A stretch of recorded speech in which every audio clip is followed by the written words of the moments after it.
Lake or ocean, guys? It's a lake. It's Lake Michigan. So, a couple things to update you guys on.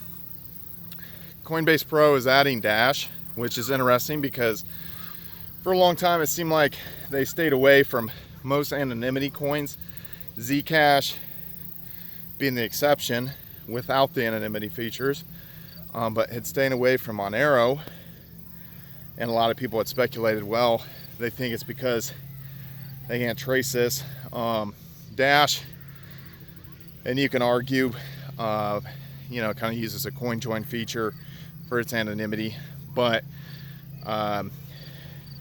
essentially it does have anonymity features, and so thought that was interesting that Coinbase Pro is adding that. Another thing, Binance is kicking US customers off, or have kicked them off, as of September 12th.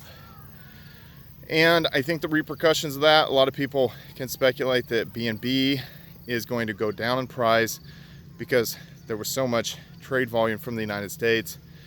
So we'll see what happens. I've not tried to log into my Binance account. I tried to get everything off of there, a month and a half ago. Anything that was remaining, there was a little bit of dust. And that's another thing that's annoying about the exchanges is if you had some sort of little amounts of certain projects, and then the withdrawal minimum is like above what you can do, and then you can't trade out of it because the trade minimum is a certain amount. It's so annoying.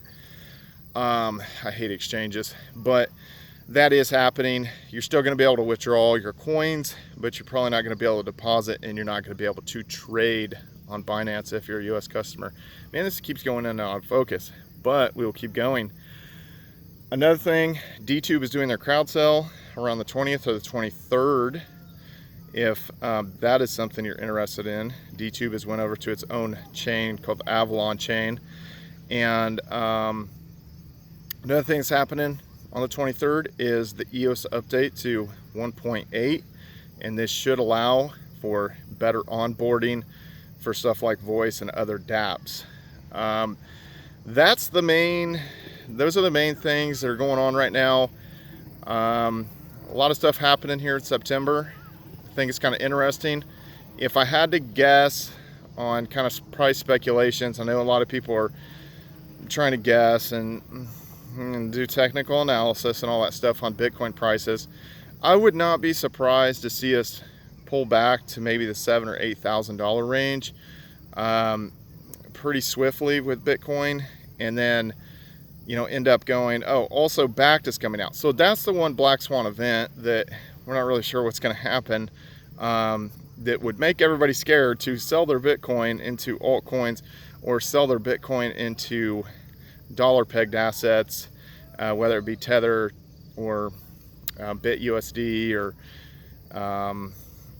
Paxos Standard or TrueUSD or some sort of dollar pegged asset, because we don't know what's going to happen with Bakkt. And as soon as you trade out of your Bitcoins, if you can't get back to the amount of Bitcoins that you had previously, that is not a good feeling. So I think people are a little bit squeamish to doing that, but I would not be surprised if we didn't have a pullback to 7,000 or 8,000 before we went on a fourth quarter kind of ascent. I don't kind of expect like huge appreciation, but enough to obviously make some decent returns on, and we will see what happens. But then I feel like it's going to be a gradual uptrend in 2020, 2021.